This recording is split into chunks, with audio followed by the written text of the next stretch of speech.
Monica! I don't want to see you back here until you're ready to wake up and start doing things properly!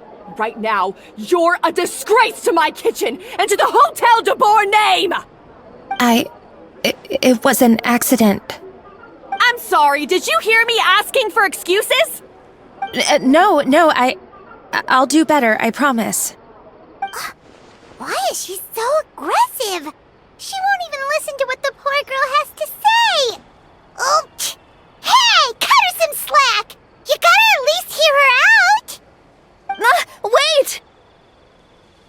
Huh? Who do you think you are telling me? Wait a sec. Navia? So, you're bringing backup now. Suit yourself! You're still wasting your time!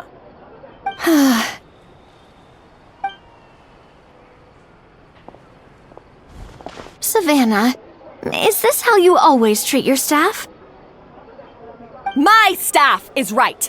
I'm the one in charge here now. And last time I checked, the Hotel de Boer doesn't take orders from the Spina di Rosula.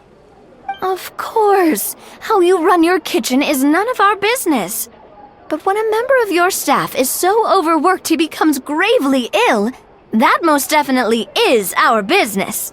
We're going to stand up for him, whether you like it or not. Overworked? I've said it before and I'll say it again. If Fermont can't handle the job, then tough luck. There are plenty of other capable people I can hire instead. But Fermont can do the job, he just... Monica, back inside, now! Huh? But you said I shouldn't come back until... Just do as you're told, and not another word out of you! Come on, we have work to do! Wow! What a horrible person! Sorry. Looks like I've dragged you into some drama again. Her name is Savannah. She's the new head chef at Hotel de Boer. Ever since she took the job, she's been enforcing a brutal work regime and putting a huge amount of pressure on her staff. One guy was so overworked, he collapsed from illness. He's been bedridden for days, and he can barely even talk properly. I'm sorry. It's all my fault. I don't deserve to be a chef. At his family's request, the Spina di Rosula is trying to mediate on his behalf. We're not exactly making a ton of progress, as you saw. Savannah is adamant that Vermont's exhaustion and illness have nothing to do with her or how she's been running her kitchen. She's refusing to have any kind of meaningful dialogue with us. Our next thought was to talk to the other chefs at the restaurant and get a better idea of their working conditions. But with Savannah watching them like a hawk, no one has been willing to open up. And that's why I'm here, doing it the old-fashioned way. Camping out, watching, and waiting for an opportunity. Oh, shoot! It all makes sense now. Sorry. Paimon should have thunked before she spoke. Did Paimon ruin everything? Oh, no, not at all, Paimon. Honestly, the way she was laying into Monica, someone had to step in. I'm sure I would have piped up if you hadn't. And besides, I don't really think I'm built for espionage. Yeah, meaning it's gonna be all the more difficult to get the inside scoop now. Oh, I might as well head back to the Fleuve Cendre then. We'll need to come up with a whole new game plan. Paimon will join you, 'cause this is kinda all Paimon's fault. Guys, it's fine. You don't need to worry about it. That said, if you were planning to visit the Fleuve Cendre anyway, let me take you out for a meal. I'll make sure it's a proper feast. A really famous chef just joined the Spina di Rosula's tavern. Her name is... Sorry to interrupt. I just wanted to apologize for the scene you witnessed just now. We shouldn't subject our customers to that. This is a small token from us. It's some candy from Monica. She asked me to make sure it was delivered into your hands. Monica's the one apologizing? Huh. Clearly Savannah is the one who owes an apology. Our head chef has been a little highly strung lately. Sorry for everything. All right. Since there's candy, Paimon will drop it. Not the candy. Thank you for understanding. We'll make sure to pass your feedback on to Miss Savannah. A little highly strung, huh? Paimon doesn't get it. How did someone like her even become head chef? Well, according to Fermat's family, she hasn't always been like this. But that's a story for another time. Let's try this candy. Oh, Paimon totally gets it. Come on, dig in! Huh? Hold on, there's something written on the wrapper. Find Escoffier.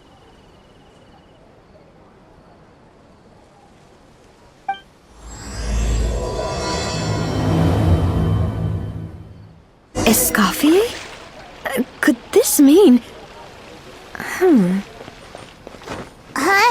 You know that name, Navia? Yeah. Let's stick to the plan and go back to the Fleuve Cendre for now. That's where we'll find Escoffier anyway. So, who is this Escoffier anyway? Well, for starters, she used to be the head chef at the Hotel de Bourg, before Savannah. She recreated the legendary Gâteau de Bourg and restored the restaurant back to its former glory. Safe to say, she's the most renowned head chef in the Hotel de Bourg's history. After the culinary genius Modeste himself. Gâteau de Bourg? That's the super exclusive cake that they only sell a few slices a day, right? Wow. Why the heck would she let Savannah take her place?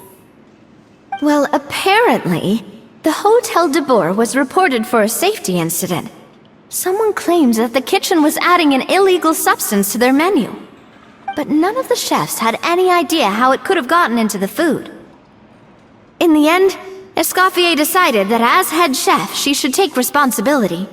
And she was sent to the Fortress of Meripede. The Fortress of Meripede?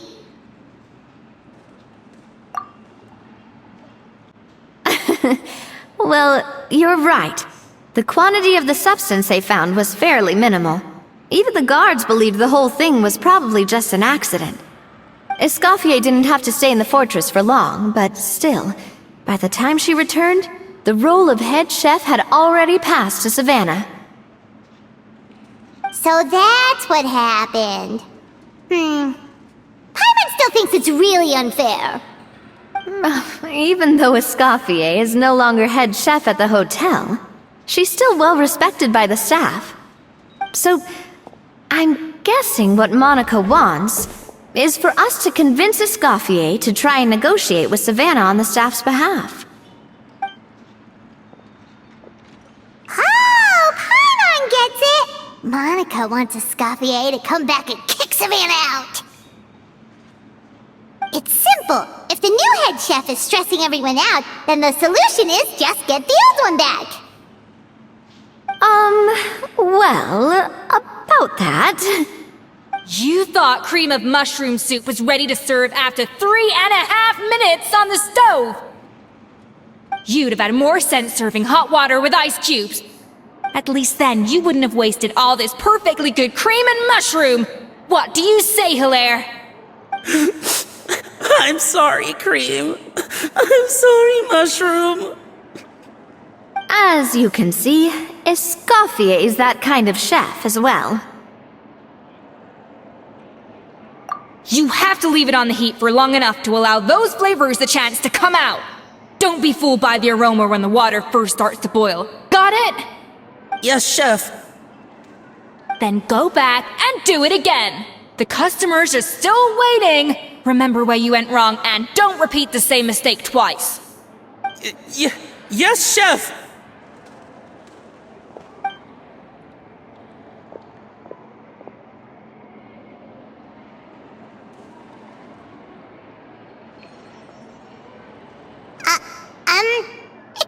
I swear!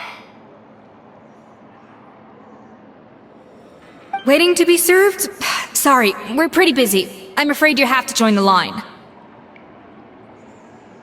Oh, no, we're not here to eat. So you're not paying customers? Then I'm afraid the wait will be even longer. It's hard to talk to Escoffier when she's in the zone. Let's take a seat. We can catch up while we wait.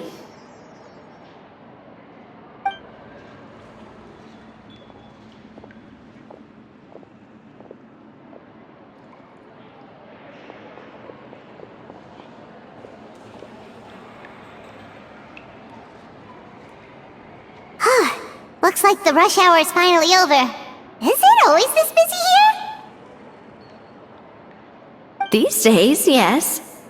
I'd say business has tripled since Escoffier joined as temporary head chef. Well, in her words, the Hotel de Boer doesn't need her anymore. It doesn't look like she's got any plans to go back. I guess I'll be heading off then. Wait, take these home with you. We can't serve them now, and there's no sense in letting them go to waste. Oh, thank you, Chef. For what? Like I said, I just don't want them going to waste. Oh, and tell Fiamma to get well soon, so you're not running yourself ragged every single shift.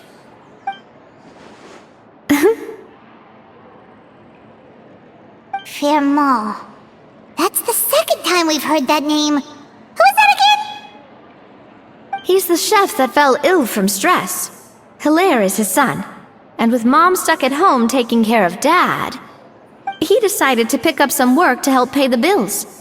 Escoffier knows their situation, so she's been making some extra food every day for him to take home. Hey, I heard that, Navia! I've told you before, no one's making extra food. Hilaire is making blunders in the kitchen, and I can't serve his failed dishes, so he might as well take them home. Yeah, failed dishes that just so happen to be nutritionally complete every single time. So, you two must be the world-famous traveler and her companion, Paimon, yes? Is there something I can help you with? Oh, so you know us already. We'll skip the introduction then. We're here to talk about Savannah. Oh, I certainly am. The Spina's headquarters are right next to the tavern. And I've lost count of the number of times Navi has come to pester me about it. But I don't work for the Hotel de Boer anymore. And being ex-head chef doesn't give me the right to interfere with that business. Besides, I'm the one who persuaded Savannah to take the job in the first place. What? Well, she was a much gentler person back then. A little timid, even. She wasn't at all confident that she was the right fit for the role. That's hard to believe. Are we definitely talking about the same Savannah here? Honestly, I do wonder if she's just emulating me. I mean, I'm not the most pleasant head chef to be around either. Anyway, suffice to say that given the history between us, it'll be tricky for me to tell her she's doing her job wrong without coming across like a huge hypocrite. Fiamma and the others probably think that Savannah gets it all from me. I wouldn't be so sure about that, Escoffier. Look at this note we got from Monica. She mentioned me. Whatever shortcomings you feel you have, it looks like Monica still trusts you. As for the others, well, how can you know what they think unless you ask them? Monica. Plus, it's not like we're asking you to storm in there and raise hell. We're only in the initial phase of our investigation. All we're trying to do is get the other chefs to open up to us. Oh, Monica. Oh, Monica! Escoffier? I can't believe her! Powdered sugar is supposed to be applied sparingly. Look at all that on the wrapper. It's thicker than the sole of my shoe. Unbelievable! I won't stand for this. She has to learn. Come on, we're going. Wait, so now she's, Let's go catch up to her. We don't want to keep her waiting.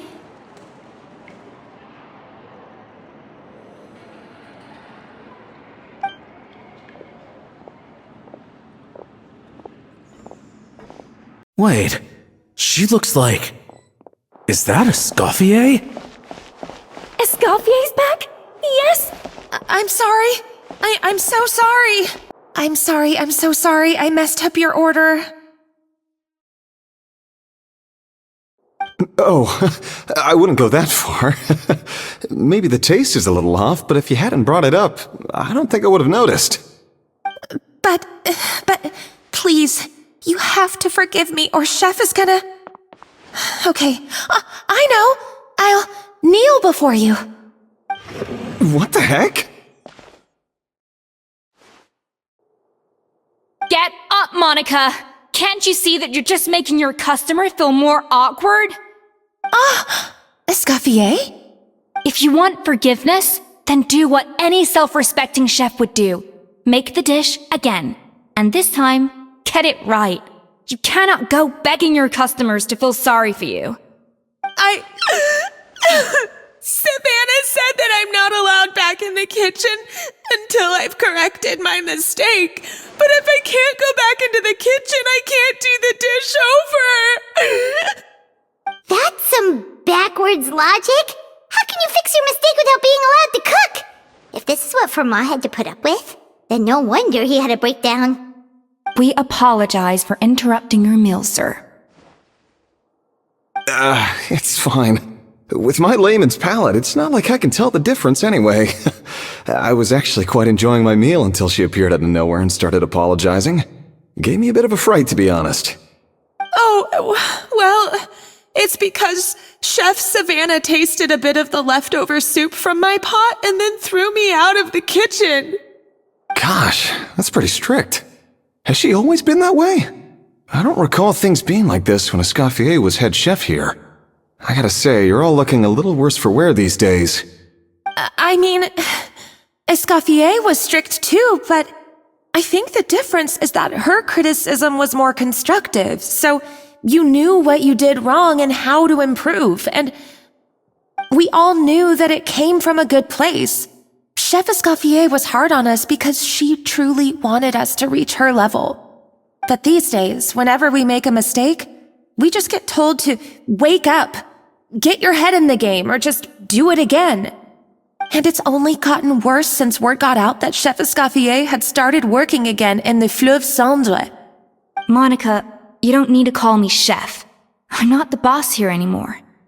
Yeah, but through no fault of your own. What happened back then? That wasn't on you, and all of us know that. That banquet was a huge event, and so many staff were involved every step of the way. With so many moving parts, there's no way of knowing how that lumiline ended up in the food we served. Lumiline? What's that? A new drug from the Fontaine Research Institute, produced from an extract of the lumitoile.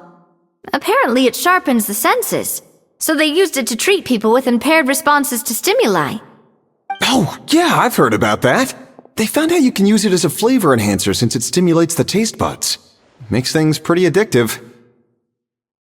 They also found that overuse can have mood-altering effects, and even lead to nerve damage. So it quickly ended up on the guard's list of controlled substances. Unfortunately, however, some food products containing the additive had already made it to the market by the time the guards banned it from the restaurant industry. Everyone knows that in all likelihood, someone probably just purchased a batch of contaminated ingredients by mistake. But you took all the blame. We all know why. You just didn't want to see this turn into a place where tensions are constantly running high, because everyone's suspicious of each other all the time. And now look at you, a fry chef in the Fleuve Cendre. What are you trying to say? Sure, the Spina's Tavern is no Hotel de Boer, but come on, it's not that bad, is it? Oh, the Fleuve Cendre, you say? Great. That's where I'm downing from now on. Monica, I'm very happy with my current job. And there's no changing the past. We just have to let bygones be bygones. Besides, at the end of the day, I was the head chef, regardless of whose mistake it was. Ultimately, the responsibility lay with me. If only Savannah was half the boss you were. I'm sorry? Do you have a problem with my conduct as head chef? No, chef. So, you do remember who's boss? Escoffier? I thought you'd left this place for good. What are you doing back here? What happened to you, Savannah? Why are you acting like this? When I turned this place over to you, You made me the head chef and gave up your right to tell me how to do my job. You're not the boss here anymore, so stop acting like you own the place. Whoa. Sounds like someone has a chip on her shoulder. Oh, Savannah! My God, have you grown a temper since I last saw you?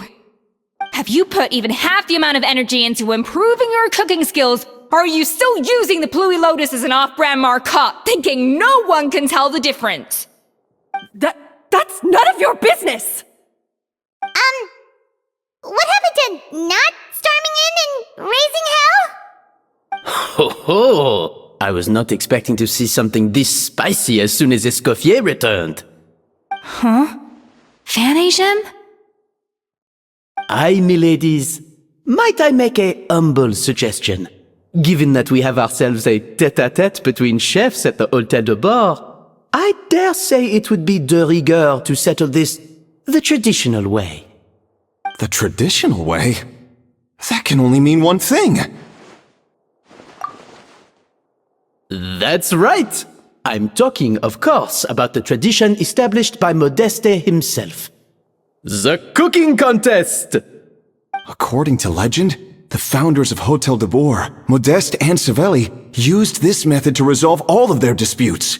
Everything from petty arguments over next week's menu to disagreements over the strategic direction of the restaurant. The cooking contest would decide who had the final say. It sounds like they had a lot of free time on their hands. Ah, well, it might sound that way to us. But in fact, the cooking contest played an enormous role in motivating chefs to hone their skills, reaching new heights of excellence in the culinary arts. And indeed, the reintroduction of this institution in recent years has surely been instrumental in transforming the Hôtel de Bord into the top-ranking restaurant in Fontaine. Reintroduction? Someone brought it back? Who? What say you, Escoffier? Surely you of all people won't back down from this challenge. It was you who put the rule in place, after all. Sure, I reinstated it, but I'm not a chef at Hôtel de Bord anymore. Isn't this bending the rules a little? I see no issue as long as both sides agree to the terms. We could simply treat it as an exhibition of sorts. Savannah, any objections? Exhibition. Huh. No. If we're going to battle it out, let's put it all on the line. If I lose, it's up to you what happens to me. I don't want anything to happen to you. But if you lose, you hand over the Codex de Bord to me. What? The Codex de Bord? Only the legendary handbook written by the original head chef Modeste. It contains all his secret recipes, including Gâteau de Bord.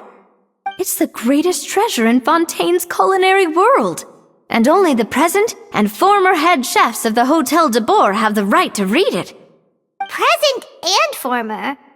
Wait, but that already includes Savannah, though. What do you want that old thing for? You have your own copy, don't you? Don't take me for a fool. You know perfectly well what I mean. I want your copy, the original version, the one you took with you when you left us. I'm sorry, I must be missing something. You know, there's no difference between the original and the copyright. They contain the exact same recipes. Stop trying to change the topic. What's wrong, Escoffier? Scared you're gonna lose to me? Or are you scared of me getting my hands on the original codex? Savannah, you may remember that we gave her the original as a parting gift to thank Escoffier for her years of service. Asking for it back feels a little, Oh, I'm sure it won't be an issue, as long as both sides agree to the terms. Those were your words, weren't they? And as for the contest itself, let's make it a bake-off. Gâteau de boar, per the recipe in the codex. Well, Escoffier, you against me. Are you in or out? You sound surprisingly confident. Alright then, let's see how much you've actually grown. I hope you surprise me, Savannah. I'd hate to find out that all you've learned after this long is how to chew people's heads off. Believe me, I'll show you. Escoffier, are you sure this is a good idea? You accepted her terms a little hastily. Oh, it'll be fine. Let's head back to the Fleuve Cendres so I can get prepping. I do apologize. This whole ordeal reflects rather poorly on us. I'm afraid it's not quite that simple. The Hôtel de Bord runs as more of a partnership, you see. It was founded by two friends, Modeste and Savelli, and it's been that way ever since. So, while I am technically Savannah's boss, it's not really my place to interfere with the business of the kitchen. To be perfectly honest with you, that's part of the reason why I suggested a cooking contest. If Escoffier wins, it would be the perfect opportunity for her to talk some sense into Savannah. Or, of course, if she wanted to return, then... But anyway, I'm getting ahead of myself. Whatever the outcome, this contest will hopefully serve as a turning point for us. Please, pass on my best wishes to Escoffier. I must say, Savannah surprised me with her confidence. Does she really believe she can best Escoffier in the kitchen? I thought she was just blowing off steam when she first raised the idea to me. I can't believe I got to witness that firsthand. I only stopped by here for a quick meal. I definitely got my Mora's worth today. So, this whole bake-off thing kind of came out of nowhere. Was it really sensible to just go along with it? Well, I got a sense that she's holding something back. But we chefs always express ourselves in our cooking. So if she won't talk, this might be the best way to find out what's really going on with her. Huh? Holding back? Sure didn't sound that way to Paimon. Escoffier only picked up on it because she's the same way. Always closed off, never letting you know what she really thinks. That's patently false, at least where your macarons are concerned. I've been nothing but truthful with you about the disgraceful amount of sugar you use. Okay, that's one case where you can keep your thoughts to yourself. Oh, that? Well, it's not so much a recipe book as a diary of Modeste's adventures. Back in the day, he and his good friend Savelli explored far and wide, partly adventuring, partly looking for new ingredients and developing new recipes. Their creations had an enormous influence on the course of Fontaine cuisine, turning it into a much more vibrant and diverse scene. For instance, legend has it that the original Gâteau de boar was made using a special secret ingredient that Modeste discovered on one of his adventures. So rare was the ingredient that they could never make more than 16 slices of the cake per day. But everyone who tried it claimed that it was one of the most blissful and invigorating things they had ever tasted. Modeste and Savelli went on to found the original Hôtel de Boar, which catapulted them to stardom in Fontaine's culinary world. Especially Modeste. He was hailed as a once-in-a-generation genius, and over time, the recipes from his adventure log became known as the Codex de Boar. Paimon's heard this kind of story before. Armed with the Codex, the Hôtel de Boar took its rightful place as the finest restaurant in the land, serving those recipes for centuries to come. Something like that?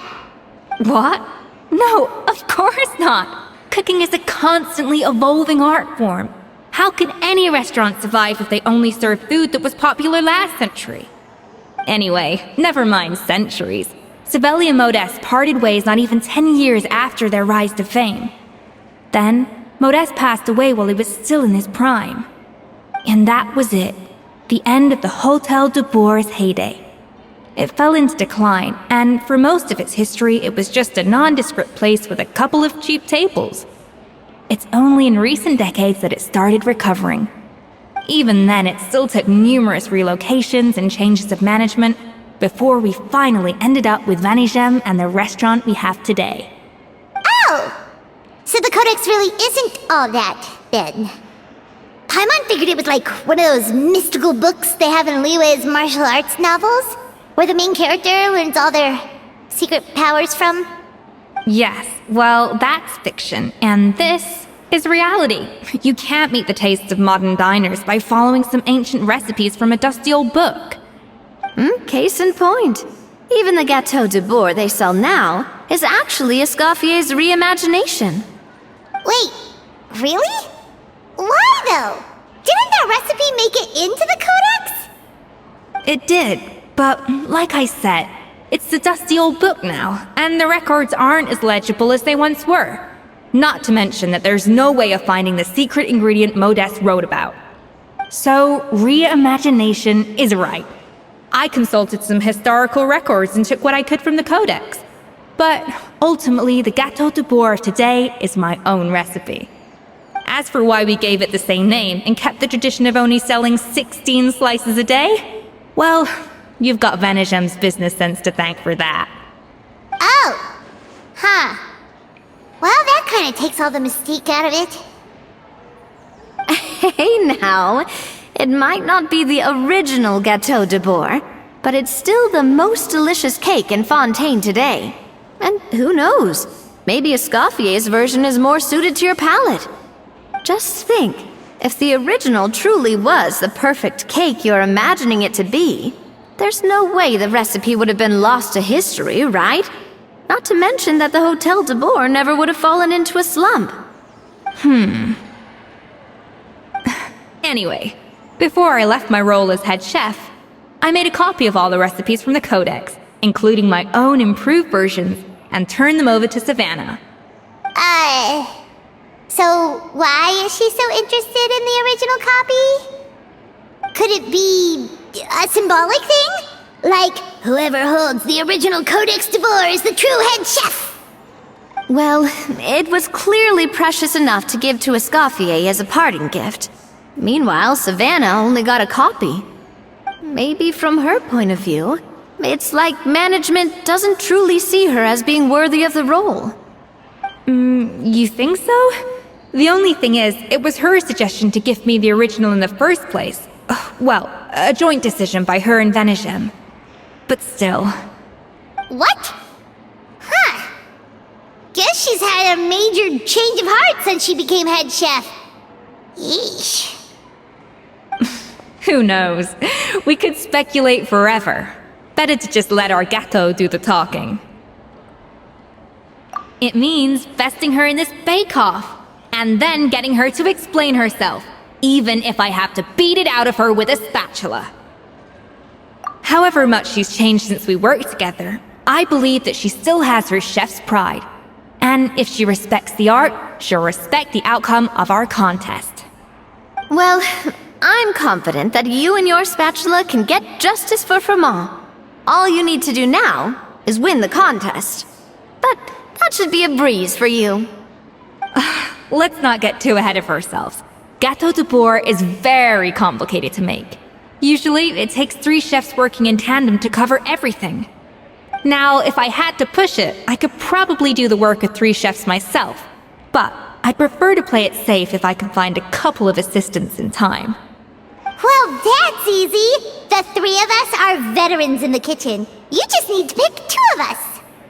Well, I have heard the Traveler is an accomplished cook, as well as a warrior. But be warned, I will hold you to exceptionally high standards. Think you're up to the task? Oh, count me in too. I've spent weeks perfecting my macarons after your scathing review. Even if it means competing against the Traveler, so be it. I'll show you what I'm made of. Confident. I like it. Alright, let's start with some elementary mise en place. Show me your knife skills. I've always called it chopping stuff up, not mise en place. But it's basically the same thing, right? Oh, Navia. The difference in your case is that mise en place is chopping stuff up without sending juices flying all over the kitchen. Looks like you found that easier than I expected. Yeah, thankfully it was pretty straightforward in the end. You made it sound like we'd be carving statues out of fruits or something. Well, brace yourself, because the next step is anything but straightforward. I'll be using this cold press to extract flavor compounds from the ingredients. A kind of special food processor I got the Fontaine Research Institute to make for me. It uses cold temperature extraction to isolate the essence of cooking ingredients, which can then be used to flavor dishes more precisely. But this isn't exactly standard kitchen equipment, so that probably didn't make a whole lot of sense. Let me give you a demonstration instead. Custom-made equipment from the Fontaine Research Institute, huh? That's some pretty high-tech food prep. Paimon's never used anything this weird before. Cool. Not weird. And done. These are the flavor compounds extracted from our ingredients. I processed all the fruit you chopped up earlier. Wow! Even the smell is so much more concentrated. What next? Do we add all this stuff in? Absolutely not! Throwing everything in at once will ruin the balance of flavors. We have to go slowly and carefully to calibrate the exact flavor we want. I'll demonstrate again. Now, watch closely. Slowly and carefully. Not a drop too much, and not a drop too little. That didn't count. I was experimenting. Get with it, Escoffier. Everyone's watching.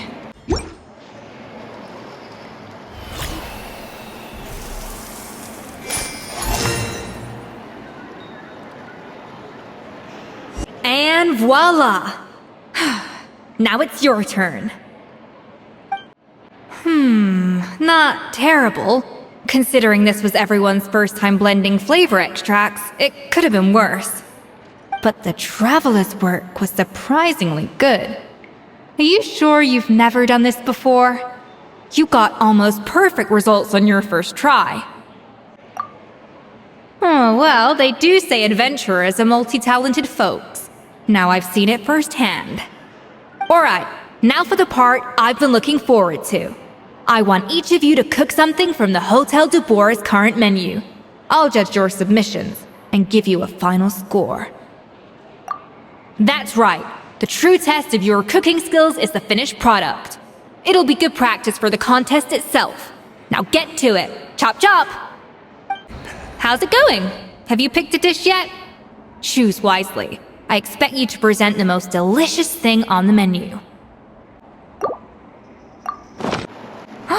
Look at that! With the grace of a snow-winged goose, as I like to say. Now, let the grating commence. Pretty good, right? Not to brag or anything, but Paimon's a bit of a connoisseur when it comes to la food. 6 points. What? Oh, well, fair enough. Paimon doesn't cook all that often, so as long as it's a pass. That's 6 out of 100. What?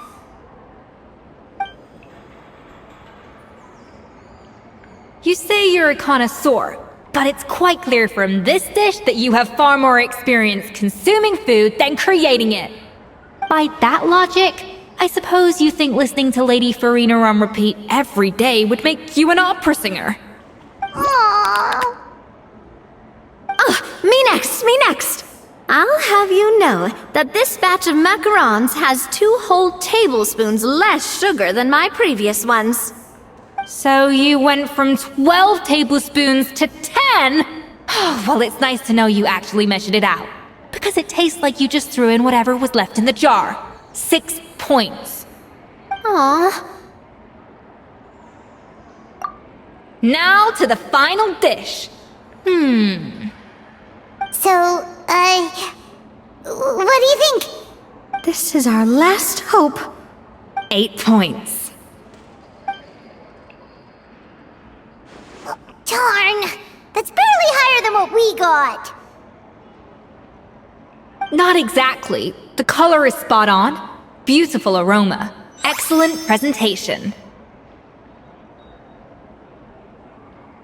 I have to give this one 8 points out of 10. Maybe even 9 points. Huh? How did you pull that off? Don't get me wrong. There's room for improvement. But still, this is clearly the work of an accomplished chef. I can tell that you've put many hours of work into honing your skills in the kitchen. I can really taste the grace of the snow-winged goose in this dish. The traveler's journey, with all its trials, tribulations, and setbacks. Not to mention the frustrations of having a picky eater for a partner.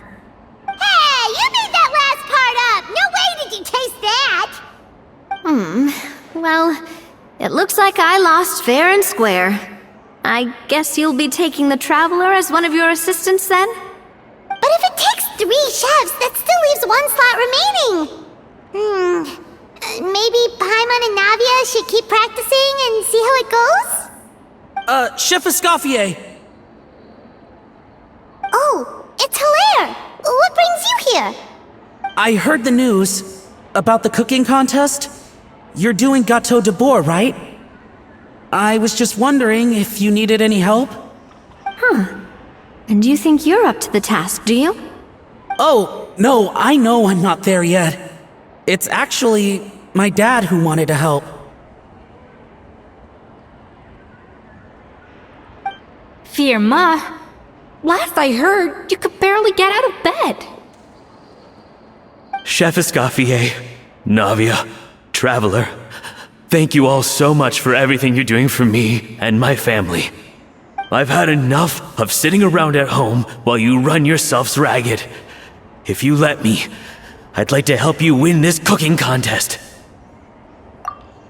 Yeah, I was gonna say the same thing. Don't you worry. I'll be fine. I'm feeling much better now. I'm sorry. I know I've been rather useless these past few days, but not anymore. The fact is, I'm a fine chef, despite recent events. I've proven myself in the Hotel de Bourg kitchen, so if anyone's qualified to work under Chef Escoffier, it's me. I think. I hope so.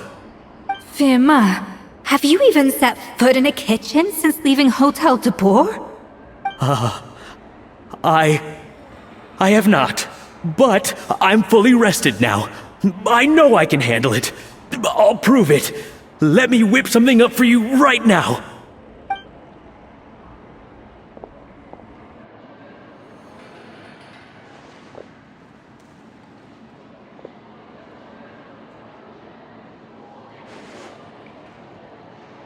Huh? That's strange. Why are my hands shaking? What do you call this, Firma? I can't seem to grip my knife. Do it again! Again! Again! I... Hopeless. Get out of my kitchen yesterday.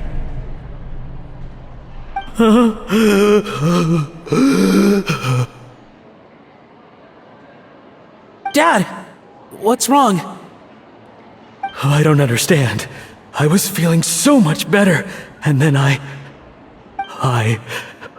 Will I never be able to work in a kitchen again?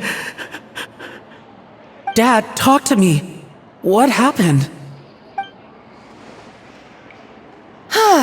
I think the real issue here is not physical exhaustion, but psychological trauma. Monica, when did you get here? Probably because you were all concentrating so hard on your cooking. I didn't want to interrupt your flow.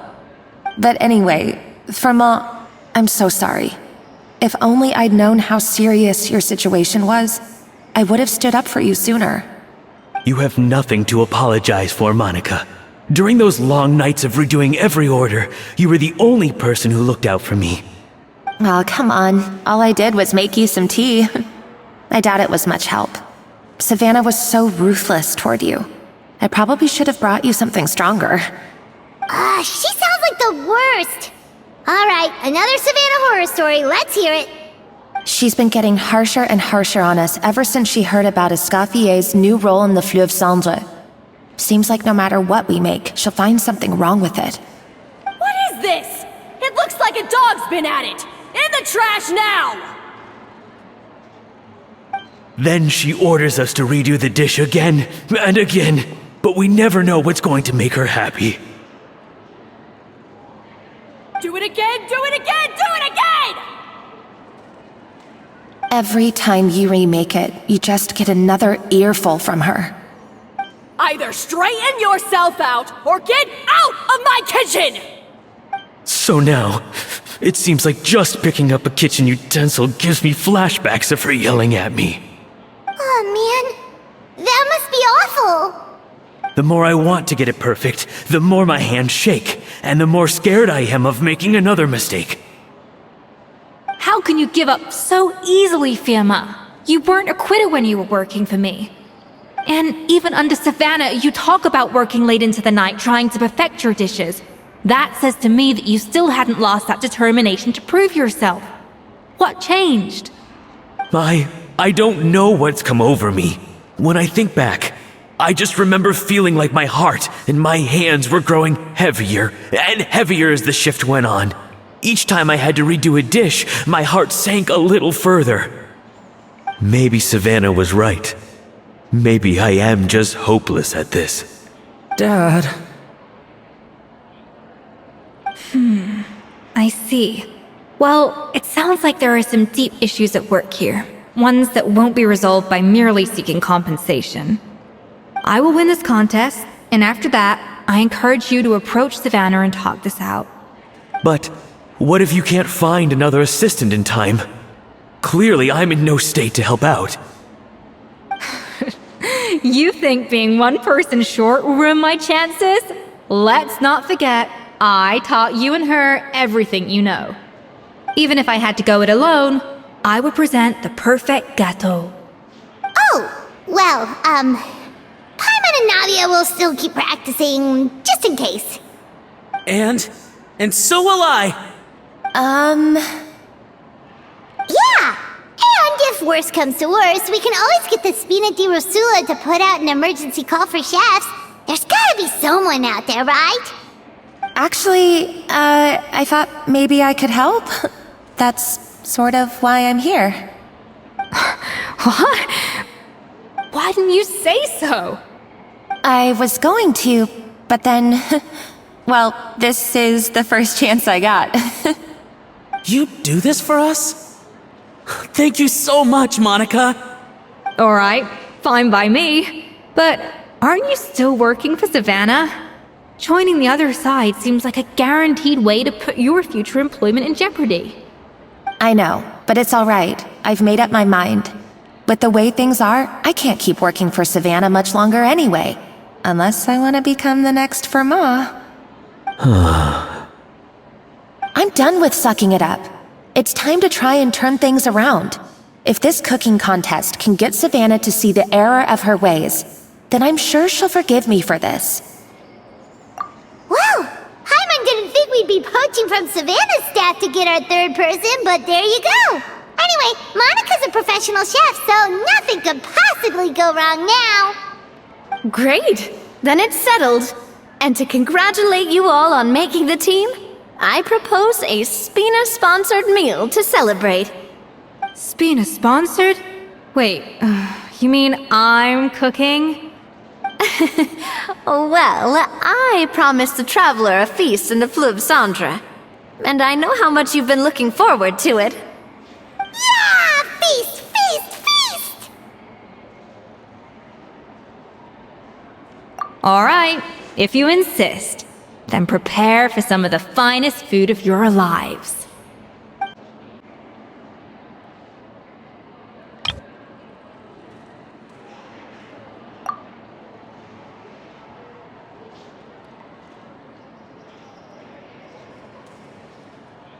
That's not a bad idea, actually.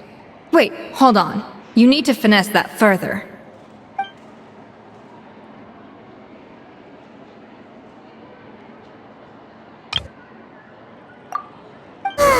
That was a dream come true.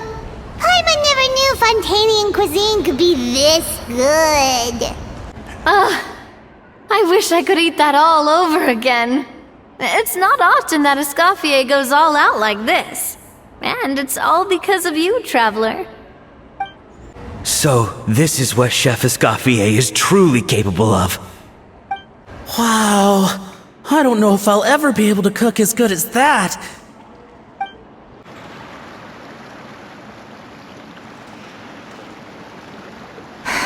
Why, Savannah? Why? Oh, nothing. I was just flicking through the original Codex de Boer. I wanted to see if there was anything I'm missing. Something I hadn't noticed before. That might explain why Savannah's so desperate to get her hands on it. But I can't find anything. It's just some hastily scribbled recipes in between diary entries from Modeste's adventuring phase. And most of it's not even legible anymore. The copy I gave her not only has all the recipes in full, but even includes my own private tips and notes from years of experience. Surely that's infinitely more useful than this old thing. Yeah, maybe. Still, it's just hard for me to imagine that the Savannah I knew would go to all this effort just to make a point. We were. At least I always thought we were. She was a little shy, but meticulous with everything and everyone she dealt with. She made a few mistakes here and there, but she was quick to correct them whenever they were pointed out. And she was always striving to improve as a chef. Those qualities are why I recommended her to replace me as head chef. I never imagined for 1 second that she'd cause Fiamma and the other staff so much grief.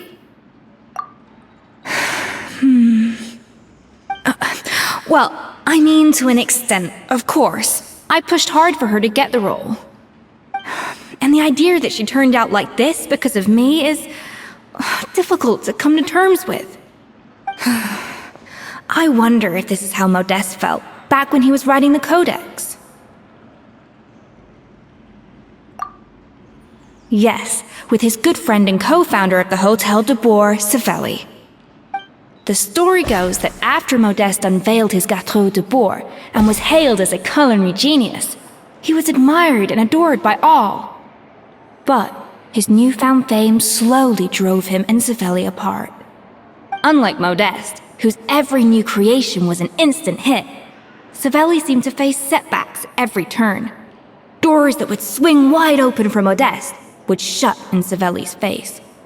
And with Modeste being whisked off to all manner of functions by his celebrity friends, he had less and less time to discuss the culinary arts with Savelli. People started gossiping about Savelli, and their relationship between the two gradually soured. Everything came to an abrupt end when Modeste, still in the prime of his life and still hailed as a genius, suddenly died from an acute illness. And that was it. They neither had a decisive split, nor got the chance to properly reconcile. Their story just came to an end. One rumor had it that Savelli actually killed Modeste out of jealousy, even as the latter was hoping to make amends. Unlikely, it's a popular theory, but there's no real basis for it. At least there are no records of Savelli ever being convicted of a crime. Still, beyond a point, there's no way of knowing what truly happened in the past. All we can do is try to make sure the present doesn't quite go as badly. And that's why I have to win this contest tomorrow. Then get the truth about everything that's been going on, even if it means cracking her open like a nut. Really? Well, I like the confidence. Don't let me down tomorrow, then. You better bring your A game.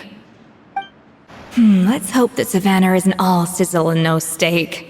After all the work we put in, it would kinda be a shame if tomorrow was a complete cakewalk. It's cooking contest day! To the Hotel de Boer! Toot sweet! Did you hear the news? Escoffier's coming back for a cooking contest. Wait, seriously? Escoffier in a cooking contest? Now that I've got to see! I don't get it. Why would anyone in their right mind challenge her to a cooking contest? Mesdames et messieurs, welcome one and all to the Hotel de Boer and to this most exciting of cooking contests! Savannah, I've brought the original copy of the codex you asked for.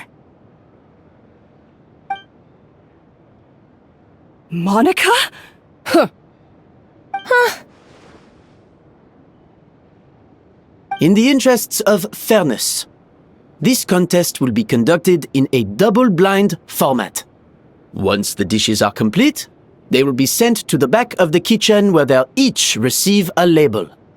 The labels will be placed out of sight underneath the plates, only to be revealed after the judges have sampled them and reached a final verdict. This is to ensure that no one will know which dish is made by which contestant.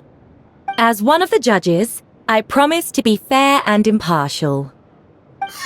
When my meal got interrupted yesterday, I never thought this is how they'd make it up to me. Getting a seat on the judging panel is a pretty sweet deal. Both contestants have taken their positions.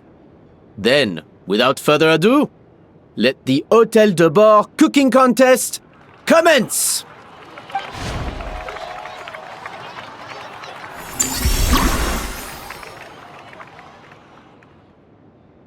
Monica, Traveler, it's go time. Let's do this.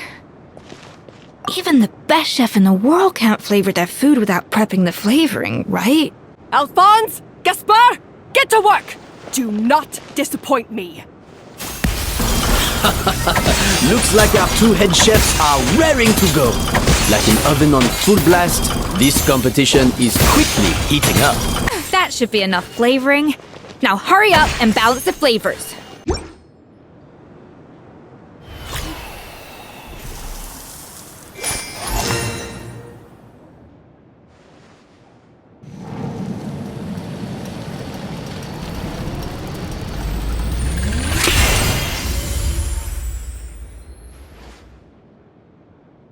Come on, Escoffier! Come on, Traveler!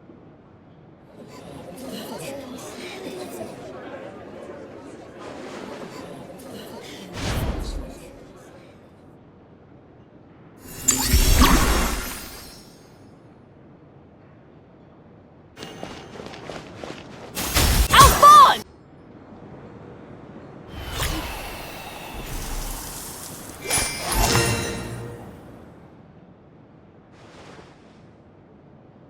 So, what do you think?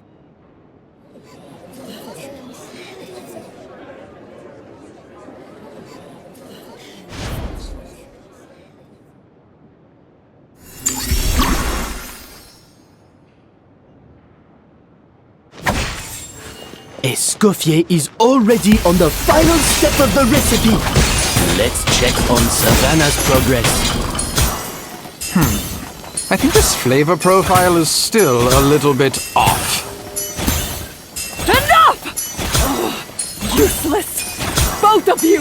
Make like an egg and beat it! I'll do it myself! Wow! Is Savannah serious?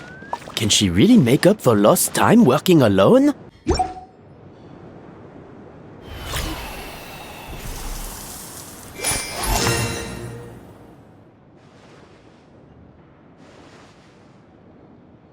You can't match Escoffier's talent.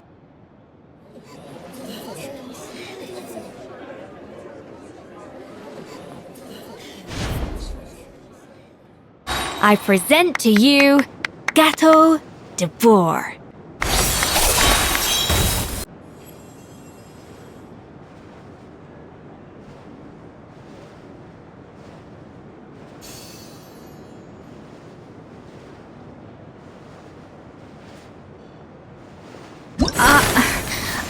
I was just exercising caution. I had to make sure everything was perfect.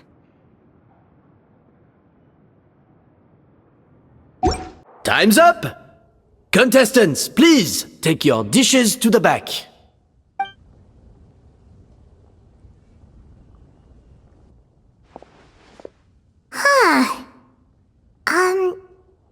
That guy was right. You really can't tell whose is whose just by looking at them. We both made the same dish after all. For all her flaws, Savannah's a talented chef who earned my recommendation for good reason. She wouldn't screw up something as elementary as the cake's appearance. Whoa! This is really rather good. Wonderfully soft and fluffy. Beautifully sweet. This is a masterclass in how to make gâteau de bois. I would give this one at least 9.9 out of 10! Only because there's something about the flavor of the base. It's just a little different from the recipe I'm used to. Huh? Really? I couldn't tell.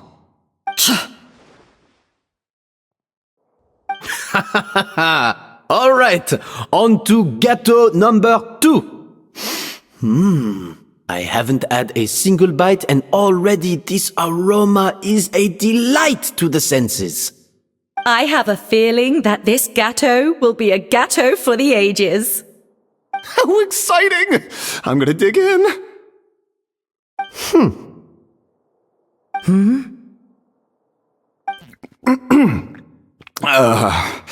I think maybe someone got a little carried away when they were adding the sugar. Not just the sugar, it's the flavors too. This is all over the place. Who made this? It appears the decision is unanimous. This gâteau is far below the standard we would expect. And Paimon thought this might actually be close. Turns out she can't bake to save her life. Something's not right here. Savannah may not be perfect, but no way is she this sloppy. I can now declare that the creator of the first gâteau has won this cooking contest. Now, all that remains is to turn the plate over and reveal the chef's name underneath. What? It's Savannah? No! That's impossible!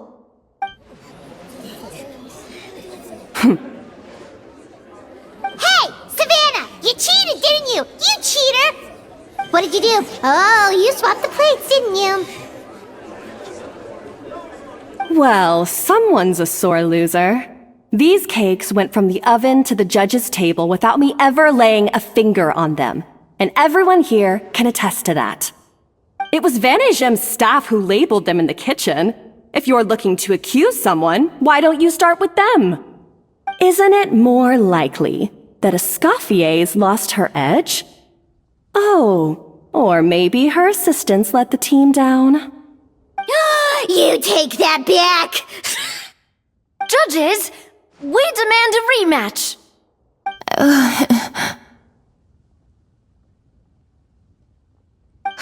That's enough! What's done is done. As head chef, or rather as team lead, I take responsibility for the dish I served. Whatever went wrong and however it happened, I should have spotted it. Savannah, I didn't think you'd stoop this low just to beat me in a bake-off. What happened to your chef's pride? I don't know what you're talking about. If you want the Codex de Boer that much, you can have it. Scoffier, no! But you must promise me that you'll apologize to Firma and compensate him for everything you put him through. It's a little late to be negotiating terms. The contest is over and I won. That means you owe me the Codex, and I owe you nothing. Look, Savannah, you may have fooled everyone else, but can you really fool yourself? What I'm offering is to accept defeat without looking to expose what you've done.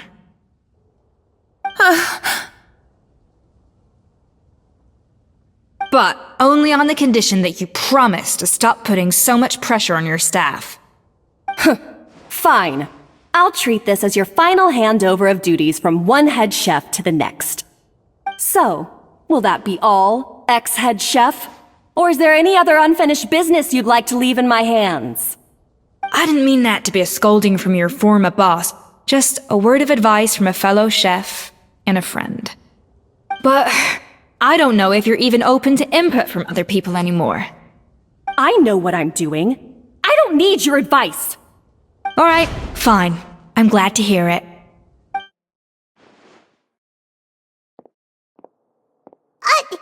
Escoffier? The Codex de Boer! Finally. Now, at long last, I will succeed. Escoffier? How could you let her get away with this? Yeah! The Codex is a souvenir of your time here! Doesn't that mean anything to you? It's alright. It was just a bake-off, not the end of the world. I'm already over it. Besides, it's not all bad. She agreed to compensate Firma. That's mission accomplished for the Spina. Honestly, if I'd have known that giving her the Codex would solve everything, I'd have just done that in the first place. I mean, why bother with the whole cooking contest? It's such a waste of time and energy.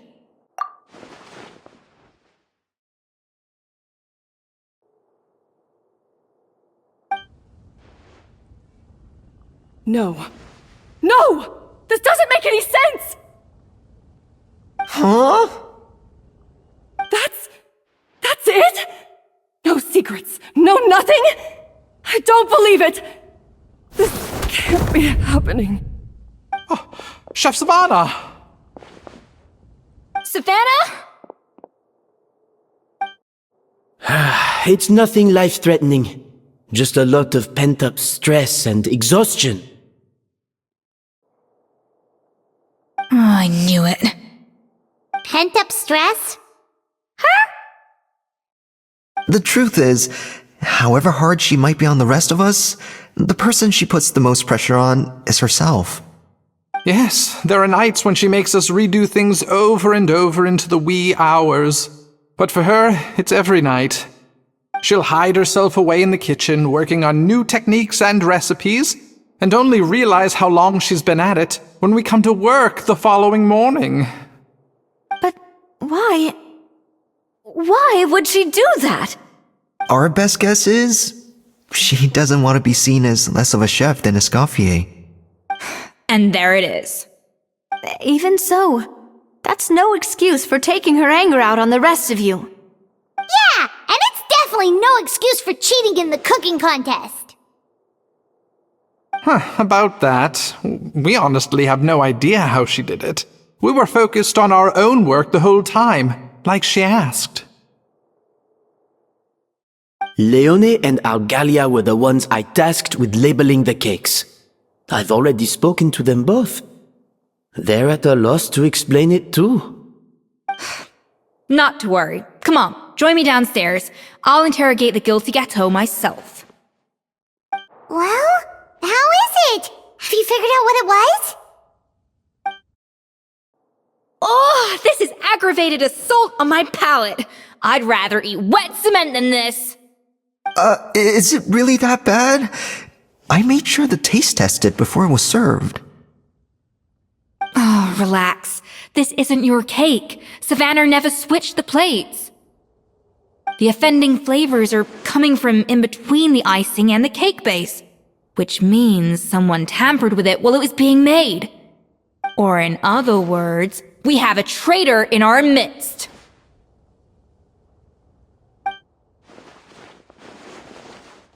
I'm sorry.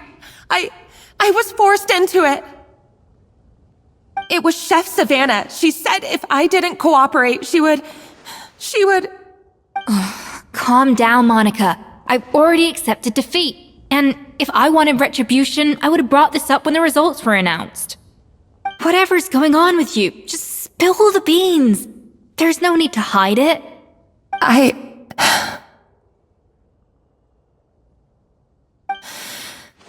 I was the one who caused the food safety incident that one time. Food safety. Wait, you mean the Lumaline incident? So you procured the contaminated ingredients? I think so. Savannah and I were on procurement that day. I didn't check everything as well as I should have, and so I let contaminated ingredients make it into the kitchen. But I swear I didn't do it on purpose. I had no idea there was an issue with them, and I didn't know it would end up with Escoffier going to jail. But the last thing I expected was for Savannah to use it as leverage to blackmail me with... This is crazy! So Savannah pressured you into sabotaging Escoffier's cake by threatening to expose your secret if you didn't? I know, it's terrible. I'm so sorry. I was so scared. The thought of Chef Escoffier finding out that I put her in jail, it made me freeze up with fear. I thought Escoffier would hate my guts if she ever found out, and yet somehow that's ended up in me doing something even worse.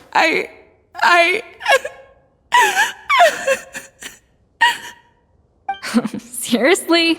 All this fuss over a little slip-up? Huh? Firstly, it's not like I got a life sentence. I did my stint at the fortress, and now I'm out. And secondly, I had my own reasons for leaving the Hotel de Boer. This wasn't the only factor. So, you don't need to feel ashamed or frightened or anything like that. Any more than you need to add butter when you're pan-searing foie gras. You mean... you forgive me? Oh, well, I'm not saying you don't have to take responsibility for your mistakes. You should tell Vanagem to mark down your performance for the past few months. Then do some digging and find out exactly where those contaminated ingredients came from. Sure, you've made mistakes, but now's the time to fix them. Understood? Understood.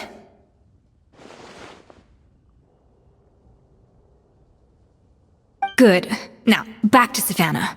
What about the original codex would compel her to resort to blackmail? I have my suspicions. Not that I've got any proof to back them up, though. Ugh. What happened to me? I've overheard some customers murmuring about how the Hotel de Boer hasn't been the same since Escoffier left. They think our menu doesn't taste like it used to, especially our signature items.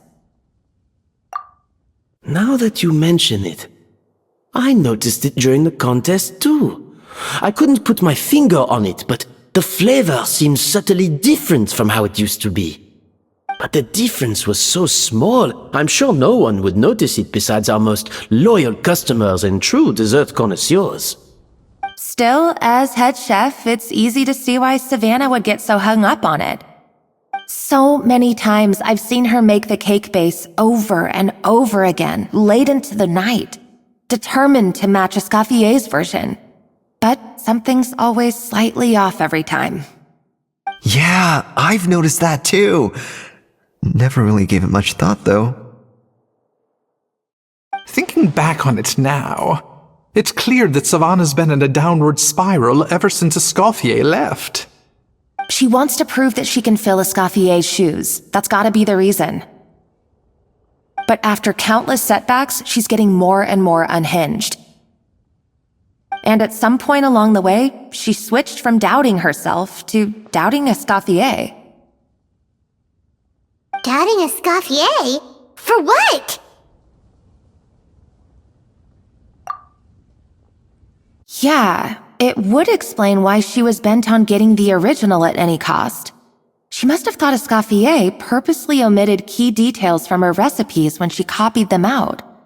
Also, she could retain her place as the #1 chef in Fontaine, the only one privy to all the secrets of the trade.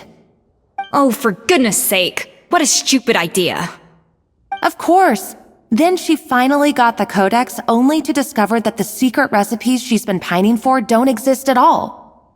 Seeing how utterly wrong she was must have been a real shock to the system. It probably brought up everything at once. It overwhelmed her, and she passed out.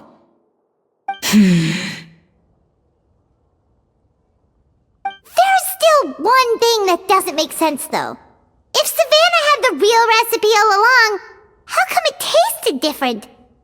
She might not be on the same level as Escoffier, but surely after like 50 attempts, she'd get it right one of those times. You'd think so, but geniuses like Escoffier are in a league of their own.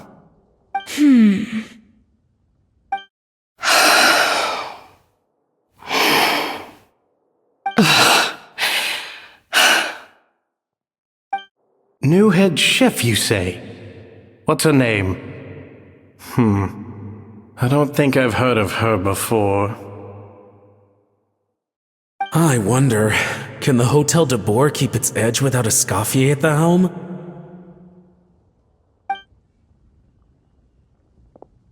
This tastes different from last time.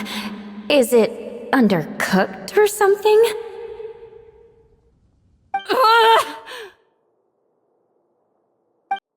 Take this. It's a copy of the Codex de Boer. From now on, you will be its keeper. Don't listen to the doubters. If I say you can do it, then you can do it. Even if you don't believe in yourself, at least believe in me. Hey, did you hear me? Once I'm gone, the restaurant is all yours.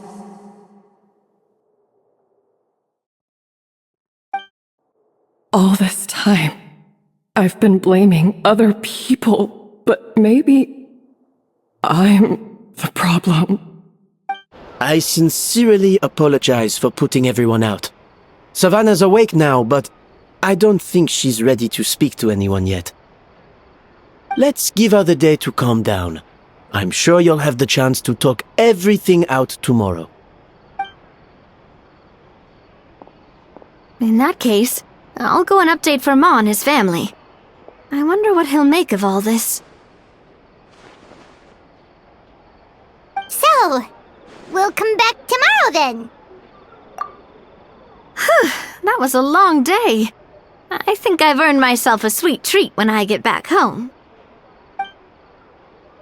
Oh, nice! Macarons? Or are you gonna switch it up this time?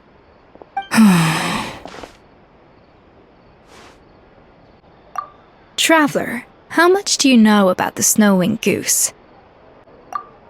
Every year they migrate long distances in search of a suitable home. There's always one goose at the front whose job is to lead the flock. Fontaine poets often use the image of that goose to explore the ideas about leadership and genius. They usually imagine someone who's a cut above the rest, a model of perfection. But what those poets don't know is that during a migration, the lead goose is always changing. Once the lead goose shows signs of fatigue, it retreats to the back of the flock and allows another goose to take its place. So the truth is that leadership, with all the responsibilities and pressures that come with it, it's something that everyone takes turns at. But we humans completely miss that fact when we project our own ideas about social hierarchies onto them. I guess what I'm saying is, I don't buy into this notion that there's some sort of gulf between normal and genius. Cooking is a science, not magic. Given the same ingredients, same recipe, and same environment, I see no reason why two different people shouldn't be able to create the exact same dish. Of course, some people have a more sensitive palate than others, and some people are just born bolder or more conscientious. But these are all variables that can be accounted for with time and practice. I'd have no reason to expect so much from others if I believed that perfection can only come from the hands of a genius.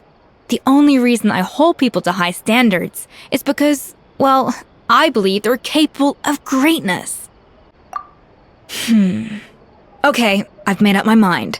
I'm gonna get to the bottom of why Savannah failed. And come tomorrow, I'll give her the scolding of her life, pointing out all the mistakes she's made along the way. Then she'll finally see the error of her ways.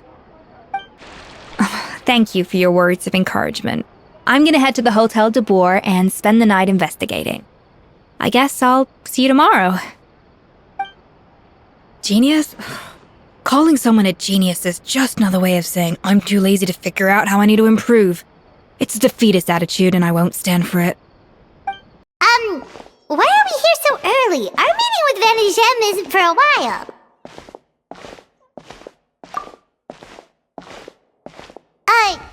Check on her? Why? What happened? Oh no. Escoffier, are you alright?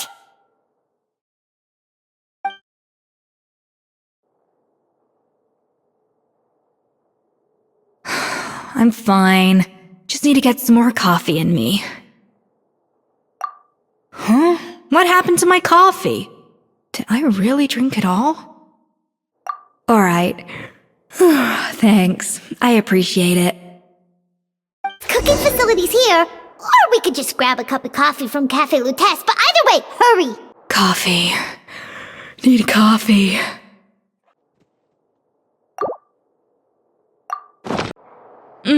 Strong, bitter coffee beans, transformed through expert brewing and balanced perfectly with rich, creamy steam milk. Wonderful. I feel much better now. Thank you so much, Traveler and Paimon. Glad to hear it, but make sure to catch up on your sleep when you get the chance.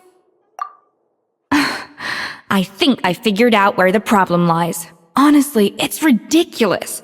I don't know whether to laugh or cry. Wait, what investigation? What are you guys talking about? I'll save it for when everyone else gets here. It's so stupidly small, I can't believe it's caused so much drama. Yes, except my failures were stepping stones to success. Escoffier! Have you seen Savannah? No, not since yesterday. Why? What's wrong? After seeing her home yesterday, we were all a little concerned about how she was doing. So, I dropped by her place early this morning to check on her. Only to find an empty house with the doors wide open. I left Alphonse and the others to keep watch at her home, while I checked the Hôtel de Bord. I'm worried something bad might have happened. If she's not here, then where could she be? Boss, Escoffier, bad news. Alphonse? You're supposed to be keeping watch at Savannah's house. We were, but then, just after you left, we found this stuff in her house. Oh, looks like a map with a bunch of random places circled. What does it mean? Wait a second. This feels familiar. I'm sure these places are all connected somehow. Of course, from the Codex. They're all places that Modeste explored on his adventures. Yeah, but I don't understand. The adventure logs in the Codex are too fragmented to be of any use. How come this map shows all the missing details? The Codex de Bord? Then, this place marked in red out at sea. Could that be the fabled birthplace of Gâteau de Bord? Seriously? So now she set her sights on finding the original recipe and beating Escoffier that way? Geez, Savannah. Anything to overcome a gâteau plateau, huh? Ugh, idiot! Does she have a death wish? Those ruins are thousands of years old. Hold on, there's more. Besides the map, we also found these letters.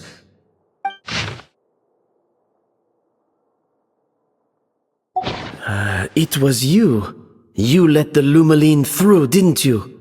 It sounds like a threat letter. Does this mean that Savannah was responsible for the safety incident? And not Monica after all? Retrieve the Codex by any means necessary. So the cooking contest and the cheating. Someone else was behind her pulling the strings? She's keeping the true recipe to herself. Ugh, this is all such a mess.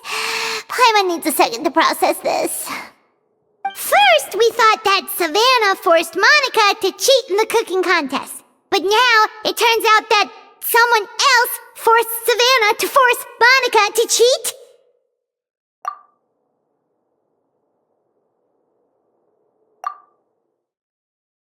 You're finally here. Of course. I should have put 2 and 2 together as soon as I read your threat letter. The food safety incident, the demand for a cooking contest, the instruction to blackmail Monica, even the suggestion that Escoffier was keeping secrets from me. It was all part of your grand plan, wasn't it, Monica? We should be getting close to the spot marked on the map. Of all the stupid things she's done, this really takes the cake. The moment we find her, I'm gonna curse the living daylights out of her.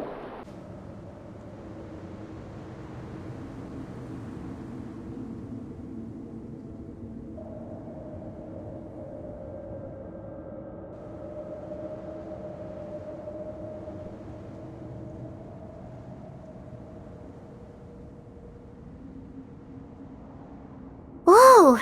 This place looks like an underwater restaurant, doesn't it? Suddenly, the idea of an adventure chef finding secret ingredients makes a whole lot more sense. I think Modest's codex mentioned this place. A public bath from the time of Remoria. So yeah, definitely the kind of place that would have served food and drinks. Huh? Some blubber beasts have come to join the party? How did they get here?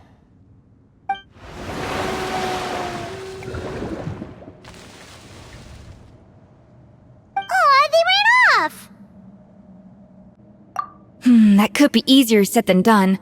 Something's blocking the entrance. Well, did Modeste mention it in his adventure logs by any chance? They must have gotten through somehow. Good point. Yes, that's right. It's coming back to me now. We prepared a banquet for our shy little guests, and as the food flowed away on the current, they broke into a joyous chorus, and the path opened to us. We have to feed the blubber beasts?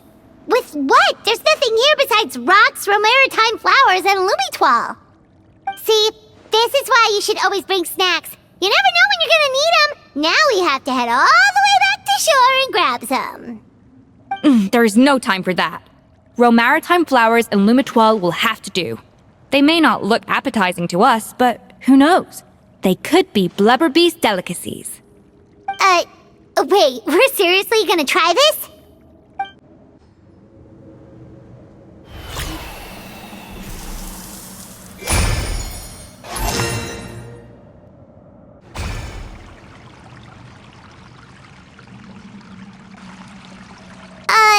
Blubber beasts or not, are we sure this stuff is edible? Trust me, they'll love it. Oh, good question. If we try to put them in the pool, we'll probably just scare them off again, and who knows how long they'll be gone. Yes, we can't afford to wait for them to double back. Oh, what was it that Modeste said again? Something about the food flowing away on the current.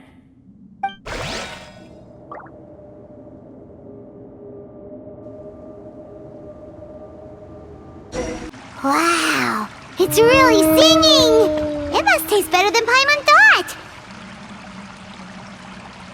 The tracks turned back again. Oh, so annoying.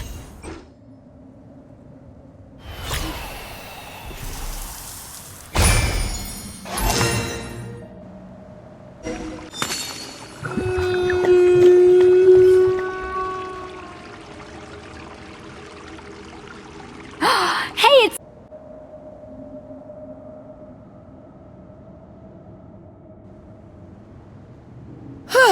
Hey, give me your water. Here. I said your water, the one you just drank out of? Sure.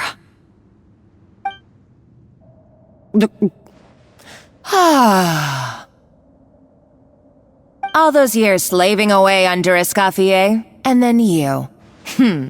Today, it's finally paying off. Not only have I found the ruin that Savelli kept hidden, but I also get to boss you around like my little lapdog. Hey, go scout ahead for me. If we need to do any more blast tunneling, I want to know where to lay the explosives. Did you not hear me? Get going. Why don't you do it yourself? Oh, when did you learn to fight back? You're always so compliant when I give you instructions by letter. That's because you threatened to expose me for the Lumiline incident. I swear, if I'd known what you were planning, I'd never have... Ha! Don't be so self-righteous. Admit it, you've always been jealous of Escoffier. That's why you lapped up everything I told you.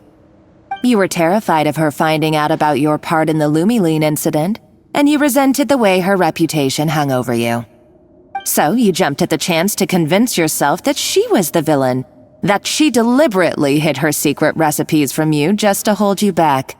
It was the only excuse you needed to justify getting back at her. First, idolization, then jealousy, suspicion, and self-deception. That's what this comes down to. It was the same story with Savelli and my ancestor. He offered Modeste his friendship only to murder him out of vanity.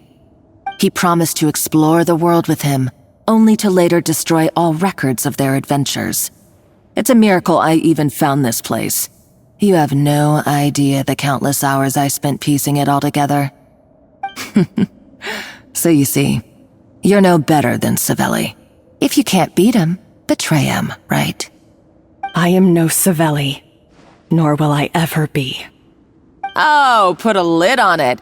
You really think you can absolve yourself of your vindictive and jealous behavior now? Just because you finally realize that Escoffier never kept any secrets from you?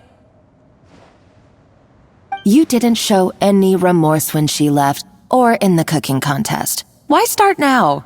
You have no right to redemption. You're right. I don't deserve her forgiveness. But I am done being bullied into submission by you! Ooh, feisty. But you should watch your tone. Talking to me like that could get you in big trouble. I somehow doubt that. Since I poisoned both our water bottles. What? Ever since I learned the truth, I've been biding my time, waiting for this moment. You've played me like a fiddle for so long, and now this is payback! But you drank it too! It's what we both deserve. This is the price we must pay for betraying Escoffier. You'll die here with me, Monica! You.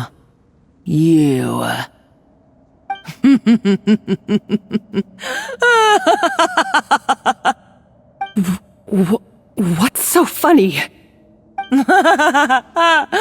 Oh, you're too much. I thought I'd play along for a bit just to amuse myself. You gave a very rousing performance. I saw your dumb plan a mile off. There's no poison in these bottles, just clean, fresh water. No. Revenge is a dish best served cold, you know? Did you really think your half-baked plot would fool me?